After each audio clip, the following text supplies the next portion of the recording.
नक्श 3 एक full stack framework है जिसमें आप फ्रंट एंड और बैक एंड दोनों का काम कर सकते हैं।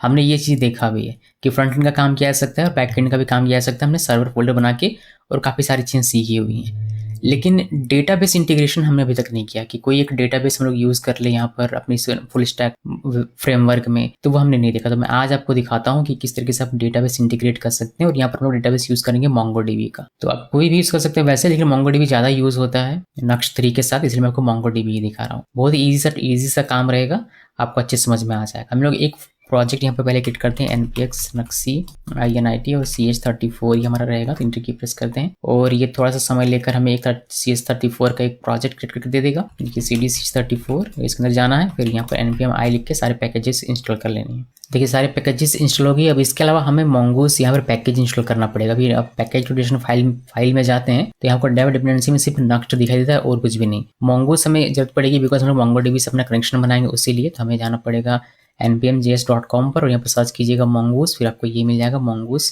ये फिर आपको यहाँ से कॉपी कर लेना है npm i mongoose, इसको कॉपी कीजिए, यहाँ पर पेस्ट कीजिए और राइट क्लिक करके पेस्ट हो जाएगा। एंटर की प्रेस करेंगे और ये हमारा इंस्टॉल हो जाएगा, जो आप यहाँ पर देख भी पाएंगे। डिपेंडेंसी आपको यहाँ पर दिख जाएगा इंस्टॉल होते ही। बस यही चाहिए, देखिए दिख गया mongoose, बस यही चाहिए और कुछ नहीं चाहिए। तो बस इसको क्लोज करते हैं और इसको भी मैं क्लोज कर देता हूँ बिकॉज मैं आपको कोड करके दिखाऊंगा, तो हम लोग इसको भी क्लोज कर देते हैं। अभी यहाँ पर हमें कनेक्शन बनाना है। कनेक्शन बनाने के लिए आपको क्या करना पड़ेगा, एक प्लगइन क्रिएट करना पड़ेगा जो आपको कनेक्शन क्रिएट करके हर रिक्वेस्ट पे दे। तो अगर मैं अभी इसको रन करूँ npm रन dev और -o, तो ये हमारा रन होगा। जो डिफॉल्ट थीम इसका वह हमें वेलकम थीम के साथ हमें ये दिखाई देगा बिकॉज हमें इस थीम से कोई लेना देना नहीं है। इसको जैसा है वैसे रहने देंगे। इसको आप चाहे तो हटा सकते हैं या फिर आप इसमें कोई पेज लगा सकते हैं, उससे कोई फर्क पड़ता है नहीं। मैं आपको एक पेज लगा कर दिखा देता हूँ इसमें। जैसे यहाँ पर app.view में आते हैं और यहाँ पर आप इसको पेज बना सकते हैं, पेज कीजिए और फिर आपको एक पेज डायरेक्ट यहाँ पर क्रिएट करना पड़ेगा पेजेस नाम से, और इसमें एक index.view नाम से फाइल क्रिएट करनी पड़ेगी। और इस फाइल के अंदर में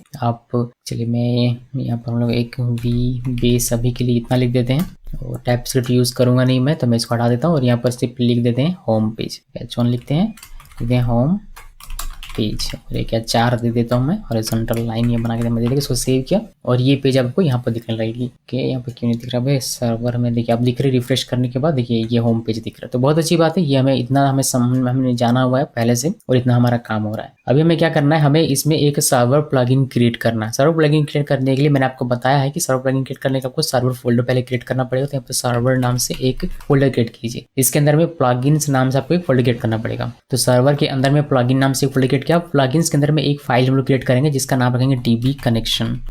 आप वैसे फाइल का नाम कुछ भी रख सकते हैं, बट मैंने db चूंकि ये डेटाबेस कनेक्शन में बना के देगा इसलिए मैंने db कनेक्शन इसका नाम रखा। .js या टाइप स्क्रिप्ट यूज करते हैं तो .ts आप लिख सकते हैं। उसके बाद इसमें जो बेसिक कनेक्शन बनाने का कोड होता है जो आपने MongoDB वगैरह में सीखा होगा, मैं आपको बताता हूँ कि MongoDB आपको अगर नहीं पता तो कहाँ से आप सीख सकते हैं। आप मेरे चैनल के प्लेलिस्ट में जाइएगा, यहाँ से आपको MongoDB कहीं ना कहीं दिखेगा। पहले मुझे देखिए MongoDB यहाँ पर है, इसको व्यू प्लेलिस्ट में क्लिक करना है। फिर आपको MongoDB क्रैश कोर्स ये देख लेना है, MongoDB यूजर ऑथेंटिकेशन ये देख लेना है और MongoDB कंपास ये देख लेना। ये सारी चीज़ें देख लीजिए, ये पूरा प्लेलिस्ट ही फॉलो कर लीजिए, आपके काम आएगा। तो ये जरूर देख लीजिए अगर आपका MongoDB में काम कैसे करते हैं, कैसे क्वेरीज वगैरह लिखते हैं, वो सीखना है उस केस में। और वापस आते हैं यहाँ पर DB कनेक्शन में क्या करना है, पहले इंपोर्ट करेंगे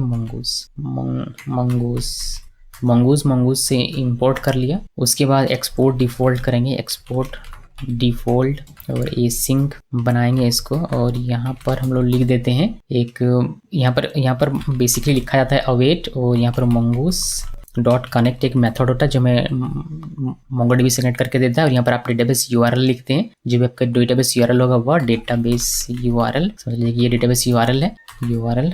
और यहाँ पर फिर आप क्या चीज़ें लिखना चाहते हैं, मतलब इसका क्या आप ऑप्शन देना चाहते हैं कि इसका डेटाबेस का नाम क्या होगा, यूज़र का नाम क्या होगा, पासवर्ड क्या होगा, इसका ऑथ सोर्स क्या है, वो आप यहाँ पर ऑप्शन में लिखते हैं। बेसिक सिंटेक्स है इस कनेक्ट मेथड का। तभी ये सारी चीज़ें यहाँ पर जरूरत पड़ने वाली है। इसको ऐसे लिखने के बजाय हम इसको ट्राई कैच के अंदर में लिखना पसंद करते हैं बिकॉज अगर कोई एक्सेप्शन जनरेट तो वो हमारा हैंडल है, इसी वजह से तो ट्राई कैच के अंदर इसको लिखा जाता है। तो हम लोग यहाँ पर लिखते हैं अवेट और mongoose.connect ये लिखा और यहाँ पर हमारा URL होगा। तो URL वगैरह हम लोग क्या करेंगे, URL वगैरह हम लोग यहाँ डायरेक्टली लिखने के बजाय जैसे यूज़र नेम पासवर्ड ये सब हमें यहाँ पर लिखना पड़ेगा। तो यहाँ पर लिखने के बजाय हम लोग इसके लिए एक .env फाइल क्रिएट कर लेते हैं। तो इसमें आइए और यहाँ पर एक .env फाइल क्रिएट कीजिए। ये .env फाइल होगी अब यहाँ पर हम लोग सभी का वेरिएबल बना लेंगे। वैसे मैं यहाँ पर यूज़र पासवर्ड क्रिएट नहीं कर रहा, लेकिन जगह रखेंगे, क्योंकि अगर आप कभी डिप्लॉय करेंगे इसको, इस प्रोजेक्ट को किसी लाइव सर्वर में, मान लीजिए कि VPS का हो आपने यूज़ कर लिया या फिर किसी क्लाउड प्लेटफॉर्म का यूज़ करते, तो वहाँ पर आपको क्रिएट करना पड़ेगा यूज़र नेम पासवर्ड, वो वहाँ की बात है।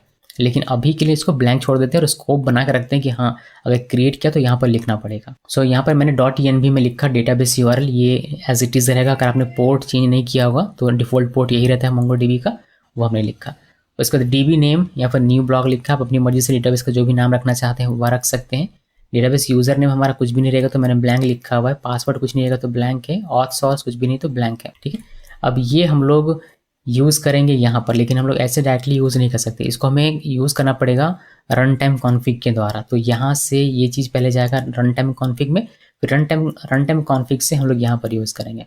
तो ये सारी चीज़ें रन टाइम कॉन्फ़िग में ले जाने के लिए आपको लिखनी पड़ती है nuxt.config.ts, इस फाइल में जाना है और यहाँ पर आपको लिखना है रन टाइम कॉन्फ़िग। ये मैंने बताया भी होगा कभी ना कभी रन टाइम कॉन्फ़िग का भी यूज़ करके। यहाँ पर लिखिए DB URL मैंने लिख दिया और इसमें आपको लिखना होता है process.env.database URL। आगे नहीं रहा भाई, ये यहाँ जो लिखते हैं वो ये डेटाबेस URL जब लिख रहे हैं ये हमने यहाँ पर एक्सेस किया, यानी कि .env फाइल के अंदर जो वेरिएबल्स होते हैं उसको एक्सेस करने के लिए आपको लिखना पड़ता है process.env.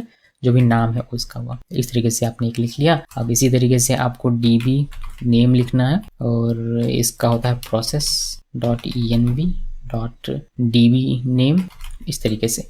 उस तरीके से एक एक करके सभी का आपको लिखना है। जैसे यूज़र पासवर्ड के लिए पास और ये सारी चीज़ें लिखनी पड़ती है। हमने लिख दिया यहाँ पर यूज़र के लिए ये वाला जो भी यहाँ पर रहेगा, यहाँ नहीं माफ़ कीजिएगा, यहाँ पर जो यूज़र नेम रहेगा वही आपको यहाँ पर मिल जाएगा। फिर इस तरीके से पासवर्ड के लिए भी हमने दिया हुआ है, क्या रहेगा वो मिल जाएगा। और ऑथ सोर्स के लिए हमने दिया, बट अभी के लिए ब्लैंक है। सिर्फ डेटाबेस का नाम हमारा यहाँ पर चल के आएगा, वो होगा न्यू ब्लॉग, जो आप यहाँ पर देख पा रहे हैं। अभी ये वैल्यू चल के आता है यहाँ पर। अभी यहाँ से हम लोग इसको यूज़ कर सकते हैं, तो हम लोग इसको यूज़ करेंगे। इसको यूज़ करने के लिए ये वेरिएबल्स आपको यूज़ करनी है, DB URL, DB name, user pass और ऑथ सोर्स यहाँ पर यूज़ करना। लेकिन इसको यूज़ करने का तरीका है, क्या तरीका है इसको यूज़ करने का तरीका? आप लिखते हैं कॉन्स्ट, फिर एक वेरिएबल बनाइए, कॉन्फिग नाम से मैंने बनाया, आप किसी नाम से बना सकते हो। यहाँ पर एक हमें मिलता है यूज़ रन टाइम कॉन्फिग। इसमें हमें सारा कुछ मिल जाता है, जो कुछ भी आप यहाँ पर लिखते हैं वो पूरा का पूरा ऑब्जेक्ट आपको कॉन्फिग में मिल जाता है। फिर config.url DB URL ये लिखेंगे तो यहाँ पर जो होगा वह मिल जाएगा। यहाँ पर क्या होगा, यहाँ पर होगा ये वाला पूरा का पूरा वह मिल जाएगा। उसी तरीके से config.db नेम से ये मिल जाएगा आपको, config.user, config.pass, config.authsource, वो आप यहाँ पर मेंशन कर सकते हैं आप। सो इतना लिख लिया यहाँ पर और बाकी सारी चीज़ें यहाँ पर लिखते जाइए। जैसे मैं यहाँ पर एक वेरिएबल बना लेता हूँ const और इसमें लिखें DB ऑप्शंस इक्वल और यहाँ पर लिखें DB नेम। ये ऐसे लिखना है एज इट इज़, जैसे DB नेम यहाँ लिखा हुआ है बिल्कुल वैसे ही लिखना है, कुछ और नहीं लिखना है, ठीक है।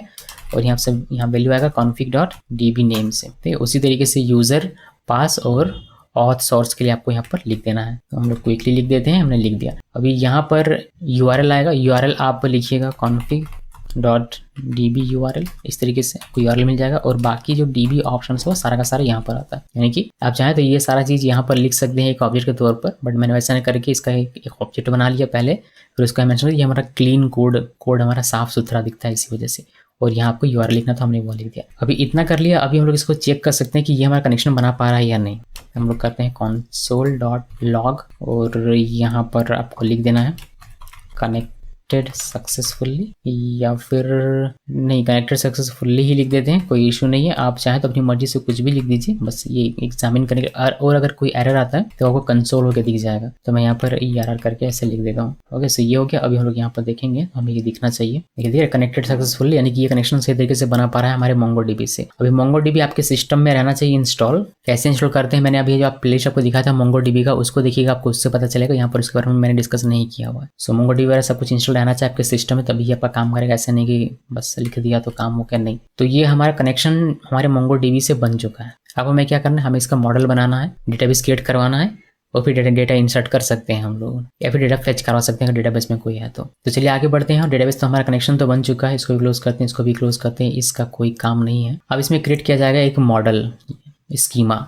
उसके लिए हम लोग यहाँ पर बनाएंगे एक फोल्डर मॉडल्स नाम से, और इसके अंदर में एक फाइल क्रिएट करेंगे। जैसे पोस्ट का मैं आपको दिखा रहा हूँ, तो पोस्ट नाम से अगर क्रिएट कर लूँ मैं तो बेटर रहेगा। पोस्ट का P कैपिटल में लिखा हुआ और यहाँ पर लिखेंगे post.js। टाइप स्क्रिप्ट यूज़ करना चाहें तो TS लिख सकते हैं। और यहाँ पर आपको क्या करना है, यहाँ पर आपको सबसे पहले इंपोर्ट करना है मंगूस, तो इंपोर्ट कर लिया। उसके बाद एक स्कीमा डिफाइन करना पड़ता है, हमने स्कीमा भी डिफाइन कर लिया। पोस्ट स्कीमा मैंने इसका नाम रखा हुआ है ये मंगूस डॉट स्कीमा। इस फंक्शन के अंदर आप ऑब्जेक्ट लिख दें कि कौन कौन सा फील्ड आपको चाहिए। जैसे कि मान लीजिए कि अगर इसको माइस्क्ल से कंपेयर करें तो ये आपका कॉलम का नेम बन रहा है, टाइटल, बॉडी, फिर आप और चाहें तो और यहाँ पर लिख सकते हैं, बट मैं 2 ही अभी बना रहा हूँ। ये करने के बाद आपको कंपाइल करना पड़ेगा अपने स्कीमा को। उसके लिए आप लिखेंगे const post model mongoose dot model, और पोस्ट इस नाम से हमारा बनेगा, मैं आपको दिखाऊंगा अभी। और पोस्ट इस नाम से हमारा डॉक्यूमेंट्स बनेगा। पोस्ट लिखा तो पोस्ट्स नाम से बनता है बेसिकली। और यहाँ पर स्कीमा देखिए, इस स्कीमा के बेस पर आपको क्रिएट करना है और ये हमारा पोस्ट मॉडल बन जाएगा। और आप इसको एक्सपोर्ट कर सकते हैं इस मॉडल को। फिर इस मॉडल का यूज करके हम लोग इसमें बाकी का काम करेंगे। तो ये मॉडल हमारा बन चुका है, इसको रहने देते हैं, कोई इशू नहीं है। ये इतना करने के बाद आपको क्या करना है, अपना MongoDB कंपास आप खोल लीजिए। उसमें देखिए कि कुछ चीज़ें आपको दिख रही हैं क्या, जैसे कि पोस्ट्स नाम से कुछ दिख रहा है क्या, या फिर आपका डेटाबेस जो आपने नाम लिखा था उस नाम से डेटाबेस दिख रहा है क्या। हालांकि भी दिखेगा नहीं, मैं समझता हूँ, फिर मैं आपको दिखाता हूँ। तो मैं यहाँ से कंपास ओपन कर रहा हूँ। ये आपको मिलता है MongoDB जो आप इंस्टॉल करते हैं उसके साथ। मैंने बताया भी है कि उसमें कैसे आप इंस्टॉल कर सकते हैं, उसको आप देखिएगा प्ले स्टोर, आपको समझ में आ जाएगा। ये एक बेसिकली ये एक टूल है जिसपे आप MongoDB के सारे डेटाबेसेस को, डॉक्यूमेंट्स को, डेटा को देख सकते हैं। तो हम लोग कनेक्ट करते हैं, लोकल होस्ट से इसको कनेक्ट किया और यहाँ से देखिए यहाँ न्यू ब्लॉक करके कुछ दिख रहा है, कुछ भी नहीं दिख रहा है, यानी कि हमारा डेटाबेस अभी तक क्रिएट हुआ नहीं है। तो इसको रहने देते हैं, हमने बस ये वेरीफाई किया। अब हमारा मान के चलिए कि हमारा डेटाबेस बन गया, ये रन होगा तो कोई कुछ नया डेटा इंसर्ट होगा तो हमारा बन जाएगा। मान के चलिए ये जैसे रन होता है हमारा डेटाबेस बन चुका है और हमारे डॉक्यूमेंट्स वगैरह भी बन रहे हैं। तो इसका हम लोग क्वेरी करना आप देखते हैं कि मान लीजिए हमारे इस मॉडल में कितना बनवा रहा हूँ मैं आप लोगों से। तो इस मॉडल में मान लीजिए कि डेटा हमारा है, उसमें से क्वेरी करके सारा डेटा हमें निकालना है। तो उसको हम लोग कहाँ पर कर सकते हैं, उसके लिए हम लोग एक API बनाएंगे, बिकॉज API से ही फ्रंट एंड में डेटा रिटर्न जाता है। तो एक API फोल्डर यहाँ पर आपको बनाना है और इसके अंदर में एक फाइल क्रिएट करते हैं। किस नाम से करेंगे, इंडेक्स नहीं, एक हम लोग फोल्डर बनाते हैं। तो फोल्डर बनाएंगे हम लोग, इसमें पर फाइल नहीं फोल्डर बनाते हैं। इसके अंदर में देखने में अच्छा लगेगा, मतलब एक लॉजिक बढ़िया बैठेगा। तो पोस्ट्स नाम से मैंने बनाया और पोस्ट्स नाम के अंदर में इंडेक्स डॉट जेस नाम से एक इंडेक्स डॉट गेट डॉट जेस, बिकॉज ये सिर्फ गेट रिक्वेस्ट हैंडल करेगा। तो डॉट गेट हमने लगा दिया, बस इतना लिखेंगे और कुछ नहीं। हमें यहाँ पर क्या चाहिए, हमें यहाँ पर पोस्ट मॉडल चाहिए। तो पोस्ट मॉडल पहले इसका आपको इंपोर्ट कर लेना है। इंपोर्ट कर लिया हमने, उसको यहाँ पर करना है एक्सपोर्ट डिफॉल्ट। और आप सभी को पता होगा कि यहाँ पर आपको लिखना होता है डिफाइन इवेंट हैंडलर। ये मैं बहुत डिटेल में देखा है कि आप किस तरीके से API में काम कर सकते हैं, सर्वर API में, सर्वर रूट्स में। सो यहाँ पर ये लिखा, फिर एसिंक, देन यहाँ पर आपको इवेंट मिल जाएगा कुछ इस तरीके से।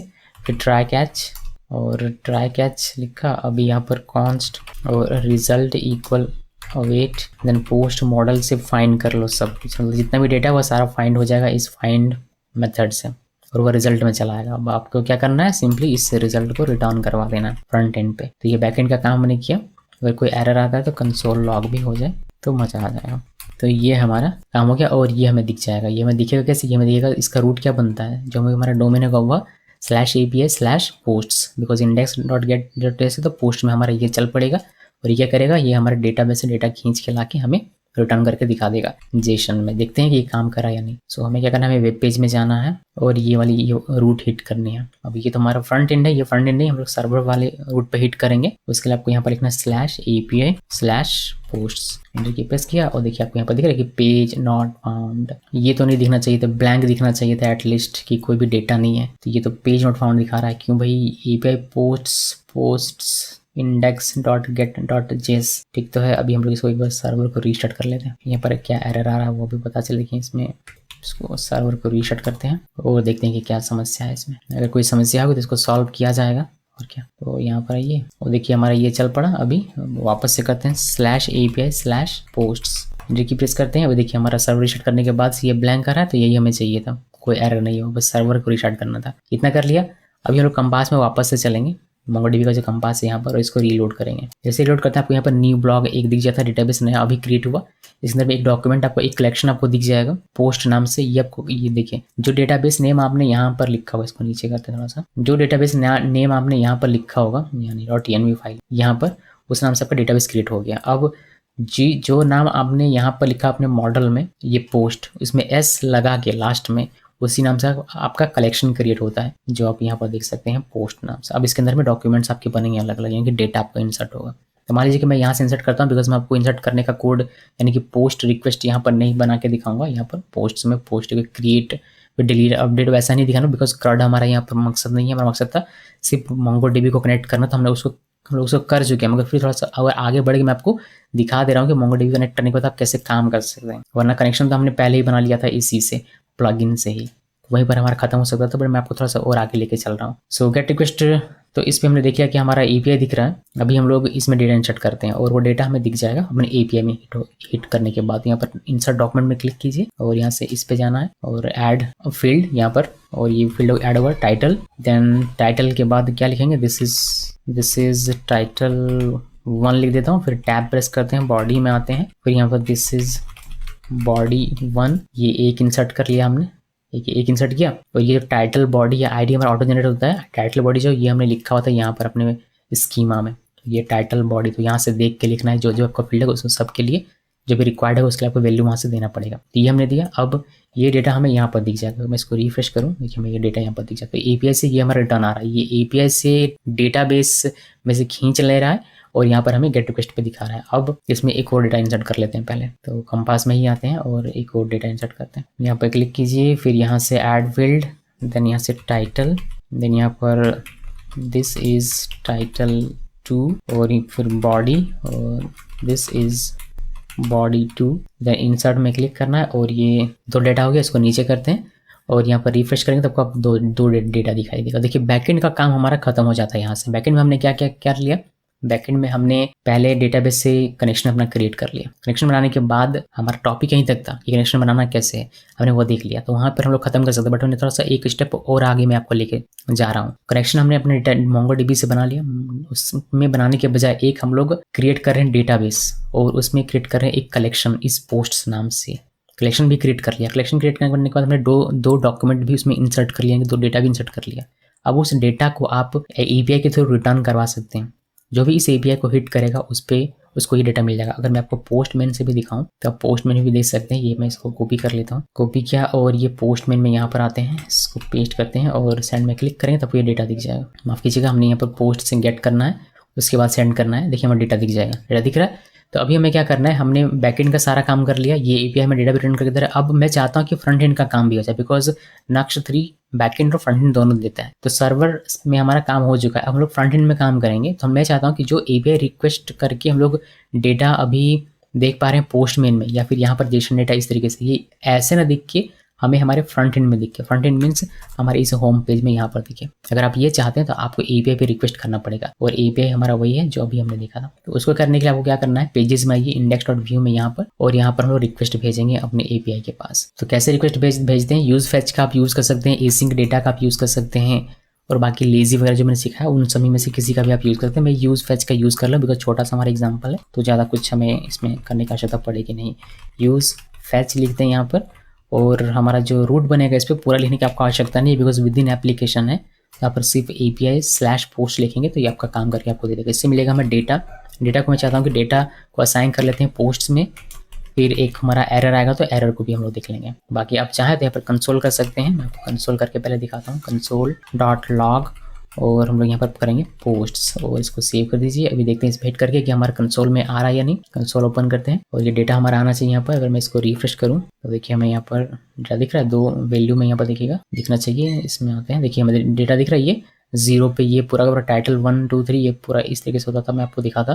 देखिए यहाँ पर आपको दिखेगा टाइटल दिख रहा है और बॉडी दिख रहा है, उसी दूसरे वाले का भी टाइटल और बॉडी दिख रहा है। तो बस अब हमें यहाँ पर ये डिस्प्ले करवाना है फ्रंट एंड में। तो डेटा तो हमारा आ चुका है, बस इसको फ्रंट एंड में दिखाना है। इसमें तो कोई कुछ ज़्यादा कुछ दिक्कत है नहीं। हमें क्या करना पड़ेगा, पहले चेक कर लेंगे कि एरर है क्या। अगर एरर नहीं है तो फिर हम लोग इसको फॉर लूप लगाएंगे और इसको डेटा को दिखा देंगे। तो सिंपली हम लोग यहाँ पर आते हैं और कुछ इस तरीके से पहले एरर चेक किया, एरर होगा तो एरर दिख जाएगा, नहीं तो फिर पोस्ट दिखेगा कि पोस्ट में डेटा है।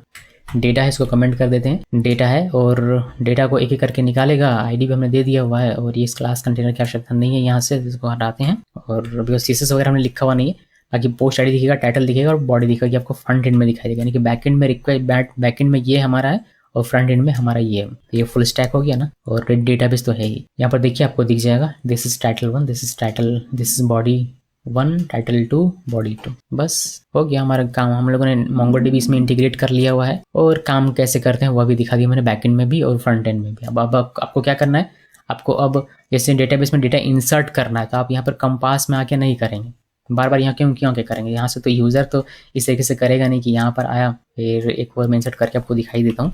ये टाइटल लिखा वहाँ पर दिस इज टाइटल 3 और टैब प्रेस करते हैं बॉडी, यहाँ पर दिस इज बॉडी 3 और ये इंसर्ट करेंगे तो एक नया डेटा इंसर्ट हो जाएगा। ये तो हो गई, साथ में यहाँ पर रिफ्रेश करेंगे तो आपको ये भी यहाँ पर दिख जाएगा। देखिए ये दिख जाएगा। तो यूज़र तो ऐसा नहीं है कि कंपास में आके आपका डेटा इंसर्ट करेगा, तो वैसे तो करेगा नहीं। तो आपको क्या करना पड़ेगा, आपको अपने सर्वर एपीआई में यहाँ पर एक पोस्ट रिक्वेस्ट के लिए बनाना पड़ेगा, जो मैंने आपको बताया है सर्वर रूट का जब मैं पढ़ा रहा था तब। वहाँ create.post.js इस तरीके से कोई एक फाइल बना सकते हैं जो कि पोस्ट करने का काम करेगा। उसमें आपको पोस्ट रिक्वेस्ट इस तरीके से फाइंड नहीं, पोस्ट का क्या काम होता है ऐसे क्रिएट करते हैं वो आपको कोड लिखना पड़ेगा कि मोंगोडीबी में डेटा कैसे इंसर्ट करवाते हैं कोड के थ्रू। वो मैंने आपको मोंगोडीबी का जो क्रैश कोर्स जो प्लेलिस्ट दिखा था उसमें आप देखेंगे तो आपको पता चल जाएगा। बस यही है और इसमें कुछ खास है नहीं। इसी तरीके से अपडेट के लिए बनाइए, पुट के लिए बनाइए। अगर आप मुझे कहेंगे तो मैं इसका क्रड आपको बना के दे दूंगा मोंगोडीबी के साथ, कोई इशू नहीं है। बहुत ही ईजी सा है, आप या तो खुद कर लीजिए या फिर आप मुझे बताइएगा, मैं आपको बना के दे दूंगा। बिकॉज CRUD जानना बहुत जरूरी है। तो CRUD एंड ऑथेंटिकेशन जो बेसिक रिक्वायरमेंट होती है किसी प्रोजेक्ट के, चाहे छोटा से छोटा या बड़ा से बड़ा प्रोजेक्ट, दो चीज़ें आनी चाहिए आपको। तो बस इतना ही है दोस्तों, और कुछ खास है नहीं। बाकी आप देखिएगा और पोस्ट वगैरह करके तो आप सीख जाएंगे। इस वीडियो को देखने के लिए आप सबका बहुत बहुत धन्यवाद।